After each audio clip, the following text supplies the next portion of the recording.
ভারতবর্ষের মানুষ তার একটা নিবন্ধীকরণ হচ্ছে, আপনার এর থেকেই ভোটার লিস্টের নাম আসবে। তো এখানে তো আপত্তি করার কি আছে? পশ্চিম বাংলায় যারা ভারতবর্ষের নাগরিক, তাতে হিন্দু হতে পারে, মুসলমান হতে পারে, আরো খ্রিস্টান হতে পারে, বুদ্ধ হতে পারে, যে কেউ হতে পারে। পশ্চিম বাংলায় যারা নাগরিক, পশ্চিম বাংলায় যারা থাকে, সেই ভারতবর্ষের নাগরিককে অবশ্যই ভোটার লিস্টে নাম আনতে হবে, অবশ্যই তাদেরকে নাগরিকত্ব দিতে হবে। কিন্তু ভারতবর্ষের এই শুধু পশ্চিম বাংলায় উদ্বাস্তুর অসংখ্য উদ্বাস্তু এসে এখানে জমা হয়েছে। এই উদ্বাস্তু থেকে না তাড়ালে আপনার আমার আগামী দিনে ভয়ঙ্কর ক্ষতিকারক হবে। কি ক্ষতি হবে সেগুলো পরে আপনাদেরকে আস্তে আস্তে বলি। এই এসআইআর হলে আপনি যেমন তৃণমূলের নেতারা দেখবেন যে বলছে বিজেপি এই যাতে মুসলমানদেরকে অত্যাচার করে, বিজেপি এলে মুসলমানদেরকে তাড়াবে, বিজেপি এলে হানা টানা ইত্যাদি ইত্যাদি নানা রকম ভুল বোঝাচ্ছে। আপনারা লক্ষ্য করে দেখুন, 22টা ভারতবর্ষের 30টা রাজ্যের মধ্যে 22টা রাজ্যে বিজেপি ক্ষমতায় আছে। এই যে 22টা রাজ্যে ক্ষমতায় আছে বিজেপি, একটা রাজ্য মুসলমানদেরকে বার করে দিয়েছে, একটা রাজ্য কি মুসলমানদেরকে তাড়িয়ে দিয়েছে। এটা শুধু তৃণমূলের গুন্ডামি ছাড়া কিছু নাই। আমি দায়িত্ব নিয়ে বলছি, আমি এমন বিদেশ থেকে আসিনি, আমার বাড়ি তাঁতিপাড়ায়। আমি দায়িত্ব নিয়ে বলছি, এখানে কেউ বিপদে পড়লে তারা আমাদের ওখানে ছুটে যাবেন। এখানে যারা হিন্দু হোক মুসলমান যারাই আছে, একটা হিন্দু মুসলমানের নামও বাদ যাবে না। কিন্তু একটা বাংলাদেশি বা পাকিস্তানি বা আরো বিভিন্ন দেশ থেকে যারা এসেছে তাদেরকে কিন্তু তাদের দেশেই ফেরত যেতে হবে। এটাই হচ্ছে এসআইআর। এবারে আপনারা যা বুঝবেন বুঝুন। ক্ষমতায় যখন মুখ্যমন্ত্রী এসেছিলেন, আপনারা দেখেছেন বামপন্থী সরকারকে হটানোর জন্য আমরা বিজেপি, আমরা তৃণমূলের সঙ্গে 7 বছর জোট করেছি, জোট করে কাঁধে কাঁধ মিলিয়ে তৃণমূলের সঙ্গে লড়াই করেছি। সেই দিনটাই তৃণমূল ভুললে হবে না। সেই তৃণমূল যদি আজকে আমরা তৃণমূলের সঙ্গে জোট না করতাম, তাহলে আজকে পশ্চিম বাংলায় তৃণমূলের মুখ্যমন্ত্রী হতো না, আজকে বিজেপিরই মুখ্যমন্ত্রী হতো বন্ধু। আর আপনি যেখানেই যান, বিজেপির শাসন যে যে রাজ্যে আছে, সেই সেই রাজ্যে দেখুন উন্নয়নের বন্যা বইছে। এখানে কি হচ্ছে? এখানে কোনো উন্নয়ন আছে? আপনারা চোখের সামনে দেখছেন তো। এই যে রাস্তা তাঁতিপাড়া থেকে মুক্তিপুর আসছি, এই রাস্তার কি হাল দেখছেন? রাস্তার কি অবস্থা? একদম গোলদারা মোড় পর্যন্ত এই রাস্তায় চলা যায় না। এই রাস্তায় যখন মোট টাকা এলো, রাস্তাটি যখন তৈরি হইল, এই রাস্তায় তৃণমূলরা 10 লক্ষ টাকা ঘুষ নিয়েছিল, তবে এই রাস্তাটা হতে দিয়েছিল। সবাই তো কাটমানি খায়, সবাই কাটমানি খায়। আজকে পঞ্চায়েতে কোনো উন্নয়ন আছে? পঞ্চায়েতের তো কোনো উন্নয়ন নাই। তৃণমূল সরকার বা তৃণমূল পঞ্চায়েত যখন থেকে এখানে হয়েছে, তখন থেকেই দেখুন এখানে কোনো উন্নয়ন নেই। উন্নয়ন নেই বা তৃণমূলে কি চায়? উন্নয়ন তো তাদের নিজেদের পকেটে। মানুষের উন্নয়ন নাই, গরিব মানুষের উন্নয়ন নাই। আজকে কোনো গরিব মানুষ যদি বিপদে পড়ে, তৃণমূল এসে কিন্তু পাশে দাঁড়াবে না। এটাই আমি বলতে চাইছি। যে দেখছি রাস্তাঘাটের অবস্থা, সব জায়গায় বিদ্যুৎ নাই, রাস্তা নাই, ঠিক মতো স্কুল আছে মাস্টার নাই, হাসপাতাল আছে ডাক্তার নাই, ওষুধ নাই। এই তো পরিস্থিতি চলছে। থানায় আপনি নিজের পাড়ায় ঝগড়া করে যান, তৃণমূলের নেতারা না বলে দিলে থানা পুলিশ দাঁড়িয়ে উঠবে না। এইরকম একটা ভয়াবহ পরিস্থিতির মধ্যে কিন্তু আমরা পশ্চিমবাংলার মানুষ জীবিকা করি, যেটা সারা ভারতবর্ষে কোথাও নেই, শুধু পশ্চিমবাংলায় ছাড়া। আমরা তো শুভবুদ্ধি সম্পন্ন মানুষ। আপনারা তো দেখছেন যে টিভি খুললেই খবর দেখছেন, কোথায় খবর? না পশ্চিম বাংলার খবর। আরো তো 30টা রাজ্য রয়েছে, সেই 30টা রাজ্যের তো মুখ্যমন্ত্রীরা রয়েছে, তো তাদের কেন কথা টিভিতে আসে না? শুধু বাংলার কথাই আসে। কেন আসে না? বাংলায় যে চাকরি বিক্রি হয়, বাংলায় চাকরি বিক্রি হয়। এই যে ঘরে ঘরে আজকে দেখবেন গরিব মানুষ, রিক্সাওয়ালার মানুষ, খেটে খাওয়া মানুষ, সবারই ছেলেকে একটুকু মানুষ করার চেষ্টা করছে। মানুষ করলে হবে কি বলুন? আজকে লক্ষ লক্ষ টাকা 15 লাখ 20 লাখ টাকা ঘুষ দিয়ে আজকে সরকারি স্কুলে চাকরি পেয়েছে। তাহলে ভালো ছেলেটার তো কোনো দাম নেই, পরীক্ষার কি দাম আছে? আজকে মাধ্যমিক শিক্ষা ব্যবস্থাকে এমন জায়গায় নিয়ে এসেছে, এই শিক্ষার ব্যবস্থা মাধ্যমিকে 15 পেলেই পাস। 15 নাম্বার যদি কেউ পায় সে কিন্তু পাস করে গেল। তাহলে যারা একটা ভালো ছেলে, এখন তো বিভিন্ন রকম কেন্দ্রীয় সরকারি স্কুলে চাকরি করতে গেলে তো বা যে কোনো সরকারি চাকরি করতে গেলে তো একটা কম্পিটিশনের বাজার, সেখানে আপনার ছেলেরা কি সেই কম্পিটিশনে যেতে পারছে না। কারণ আমাদের তো শিক্ষকতার যোগ্যতা তো ততই বোঝো। আমাদের একটা প্রাইমারি স্কুলের মাস্টাররা, এখনকার দিনের প্রাইমারি মাস্টাররা, তারা দেখতো 4-এর অঙ্ক করতে তারা তিনবার তারা নাকে ফুটা কাটবে। এইরকম একটা পরিস্থিতির মধ্যে দিয়ে কিন্তু পশ্চিমবাংলা চলছে। এই যে তৃণমূল যখন মমতা ক্ষমতা এলো তখন কি বলেছিল, বামফ্রন্ট আমলে 56,000 কলকারখানা বন্ধ আছে, সেগুলো আর আমরা ক্ষমতা এলে খুলবো। আপনারা দেখেছেন একটাও কলকারখানা খুলেছে? একটা কলকারখানা খুলেছে? সরকারি সমীক্ষা বলছে 8,320টা কারখানা অলরেডি আরো বন্ধ হলো তৃণমূল সরকারের আমলে। আর দিদি বলছে কি আমি 100% উন্নয়ন করে দিয়েছি।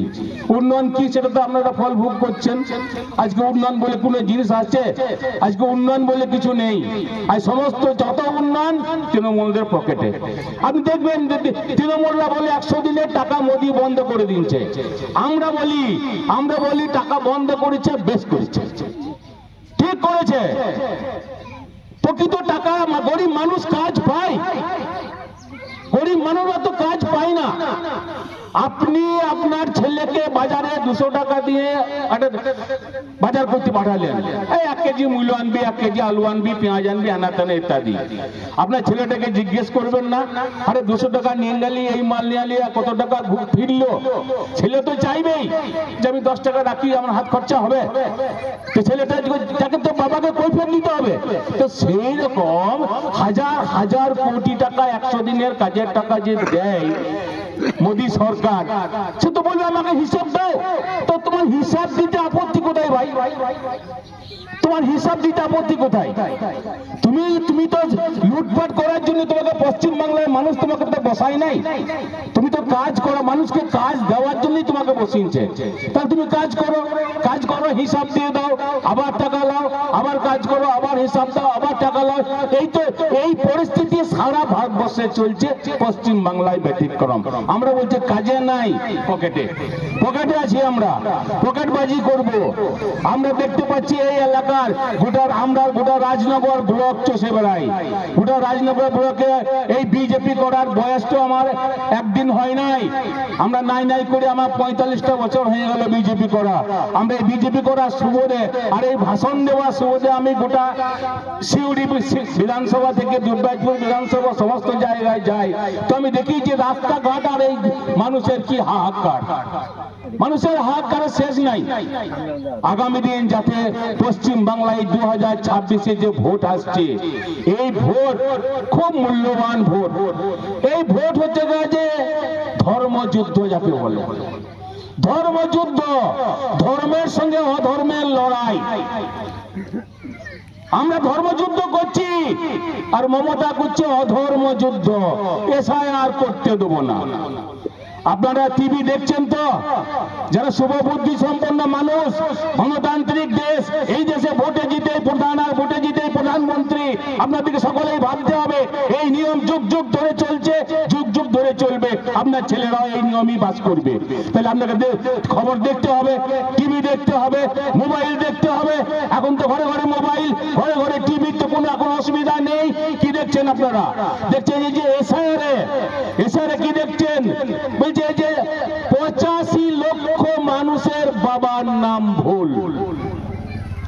আপনি যে কাগজটা জমা দিয়েছেন সেই কাগজ সারা দেশে জমার দিন শেষ হয়ে গেছে।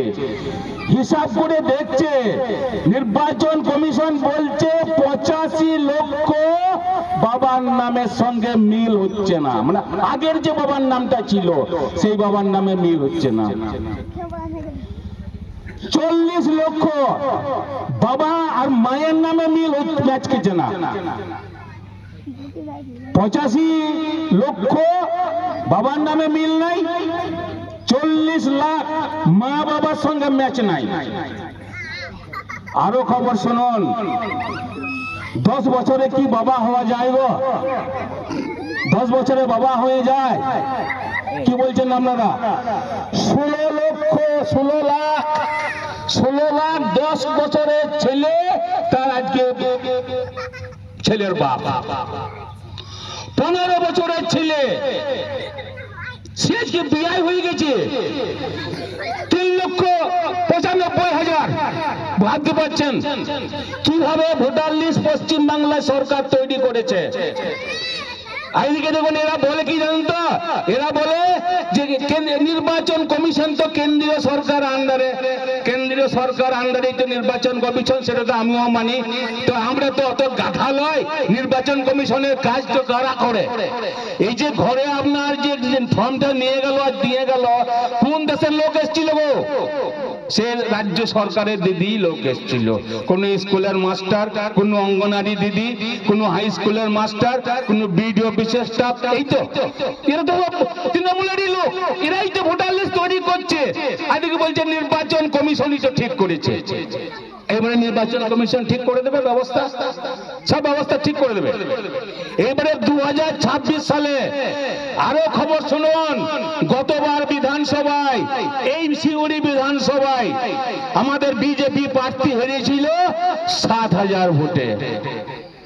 আর এই বিধানসভায় আজকের যে খবরের রিপোর্ট বলছে, আজকে 1,67,000 নাম বাদ গেল।